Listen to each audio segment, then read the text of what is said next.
1990 में यहाँ से कार सेवा के लिए आह्वान हुआ था। जब यहाँ से रवाना हुए उसकी तो बात याद नहीं है, लेकिन हम कार सेवा के लिए जा रहे थे। उस समय पर कानपुर वाली पुलिस ने हमको गिरफ्तार कर लिया और फतेहगढ़ जेल में 24 जो 24 अक्टूबर को वहाँ फतेहगढ़ जेल में हमको रखा और उसके बाद में 4 नवंबर को हमको छोड़ा। फिर भी हम 4 नवंबर बाद के पहले ही 2 नवंबर को वहाँ पर गोलीबारी की घटना हुई। वहाँ हमने गोलीबारी में मारे गए लोगों को वहाँ सरयू नदी में तैरता हुआ देखा। सरयू नदी में भी उन लोगों ने मतलब वजन डाल करके उसको कई कार सेवकों को डुबो दिया था। फिर भी हम वहाँ 4 तारीख को वो चालू हुए थे दर्शन।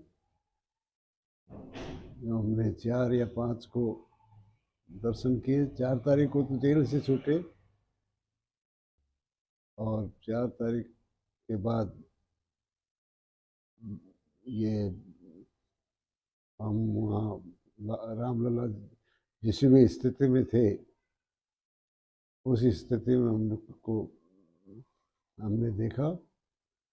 वहाँ से मुलायम सरकार ने उस समय पर वहाँ से भेजना चालू कर दिया। फ्री ट्रेनें वगैरह चालू कर दी कि एक गंतव्य स्थान पर पहुँचे। उसमें एक दुर्घटना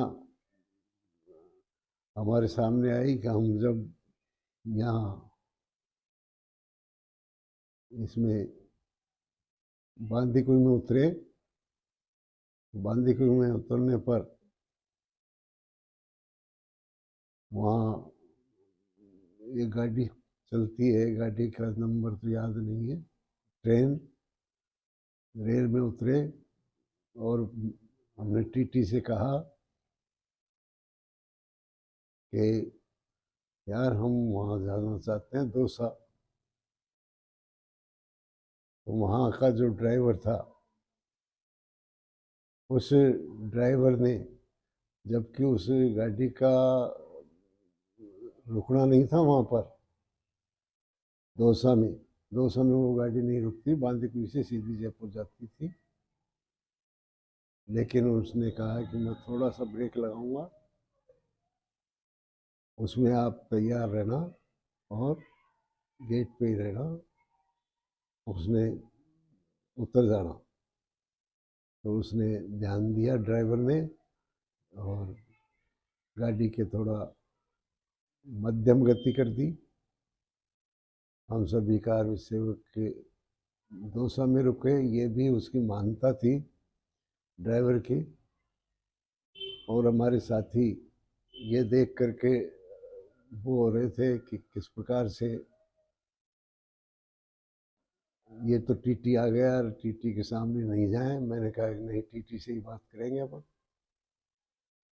टीटी से बात की, कार सेवा से आ रहे हो? मैंने कहा हाँ, कार सेवा से आ रहे हैं हम। उसने किसी भी प्रकार की वो नहीं किया, टिकट वगैरह का इनकी जांच वगैरह भी नहीं की थी। मैंने कहा यार, और हमारी हेल्प की, सहायता की। इस प्रकार से ये फिर यहाँ डिडोना ग्राम में आए। तो डिडोना ग्राम में आने पर लोगों ने भव्य स्वागत किया हमारा और 22 मील स्थान से ही गाजे बाजे के साथ डिडवाना ग्राम के लोगों ने यहाँ हमको भिगोना छोड़ा। वहाँ 2 शब्द भी हमसे कहलवाए, हमने 2 शब्द कहे कार सेवा के बारे में। दूसरी कार सेवा जो हुई थी उस समय पर कल्याण सिंह की सरकार थी, उसमें तो हम एडवांस चले गए थे वहीं अयोध्या में। अब अयोध्या में जाने पर स्थिति ये बनी कि वहाँ सरस्वती विद्यालय या विद्या मंदिर के नाम से था, वहाँ पर हमको ठहराया गया।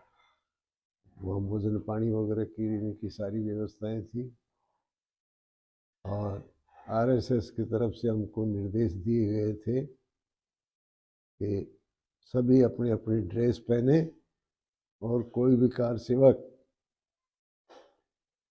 वहाँ विवादित ढांचे पर नहीं पहुँचे। लेकिन स्वयंसेवकों के आगे किसी की, कार सेवकों के आगे किसी की नहीं चली और हमें धक्का दे दा करके उन्होंने हटा दिया। उसके बाद में हमने भी हमारे ढंग से वहाँ से हाफ पैंट के ऊपर ही अंगूछा गमछा लगा करके कार सेवा की। फिर एक सबसे मोटी बात जो वहाँ देखने को मिली 92 में, तो वहाँ पर सरयू नदी में नहाते रहते थे और एक विशेष बात वहाँ अयोध्या में हमको मिली, वो ये मिली कि वहाँ पर जो ढांचा चारों तरफ से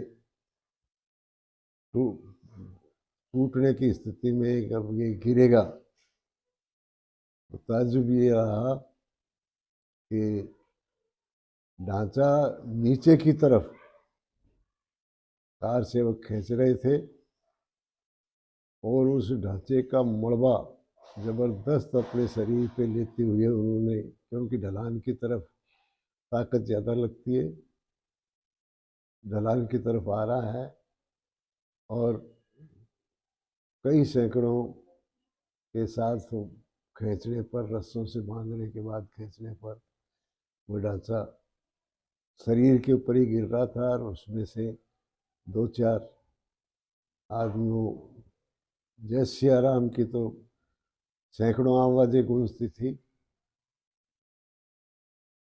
और सभी घायल अवस्था में थे। वो भी जय श्री राम के नारे लगा रहे थे और वहाँ से उसके बाद में कल्याण सिंह सरकार को, कल्याण सिंह सरकार थी, उन्होंने विशेष ट्रेन लगा दी फ्री ऑफ चार्ज और तब हम अपने अपने गंतव्य पर पहुंच गए। ये घटना घटित हुई। फिर हमने यहाँ पर कार से वो क्या कहते हैं, समय पर यही परिवर्तन आया कि दोबारा हम, हमारे जब तक जिंदगी रहे उससे पहले ही राम मंदिर बन करके भगवान तैयार हो जाए, ये प्रार्थना हम लगभग रोज ही करते थे, जिसके लिए हमने समय दिया। लोगों ने, सैकड़ों लोगों ने बलिदान दिया और वो कोठारी बंधु उनको आत्मा को शांति मिले। इन्होंने एक भाई को उठाने के लिए गए, कल्याण सिंह सरकार ने उनको गोलियों से भूंस दिया। ऐसी कई घटनाएं घटित हुई, वो तो वो प्रकाश में आई, सबके सामने हुई और यही परिवर्तन आया कि रामलला का मंदिर हमारी मौजूदगी में हो जाए। हमको बहुत गर्व हो रहा है। और जब से भी आ रहे हैं तो पीले चावल वगैरह की इनकी घटनाएं, वो पीले चावल वगैरह बांटे जा रहे हैं। तो उसके लिए मेरी तो शक्ति कम है अब। उस समय तो शक्ति अच्छी थी। तो मैंने मेरे बच्चे को लगा रखा है कि वह दिन रात इसी में घूम रहा है और रामलला के लिए बहुत कुछ कर रहा है। और हमारी भी मंशा यही है कि हम जैसे तैसे करके मंदिर को देखें। हम अगर 22 तारीख को भी दर्शन अगर नहीं हो पाए तो हम ज़रूर भगवान के दर्शन करने के बाद ही शरीर छोड़ेंगे, पहले नहीं छोड़ेंगे। इस प्रकार की भावनाएं हमारे पूरे परिवार की ही है। वहाँ पर दूसरी जो कार सेवा हुई थी उसमें भगवान साहिब जी पट्टियाँ और उसके पत्नी दोनों गए थे। तो वहाँ ये देखो आप कि हम भी सरयू में स्नान कर रहे थे और भगवान साहिब जी की जो पत्नी है उनको भगवान साहिब जी ने इशारा करते ही तुरंत वहाँ सरयू में स्नान करने के लिए पहुँच गए। जो हमने फिर उनका नाम रखा, रणचंडी रखा था उस समय पर। ये रणचंडी आ गई। अब निश्चित रूप से ये रामलला के मंदिर की स्थापना होगी और भगवान रामलला भव्य मंदिर में ही विराजमान होंगे। यह हमारी सबकी बात है, गर्व की बात है हमें। वैसे तो पूरे हिंदू समाज को ही गर्व की बात है, लेकिन हमको जिन्होंने पहले काम किया था उसमें और भी अधिक गर्वशाली महसूस कर रहे हैं।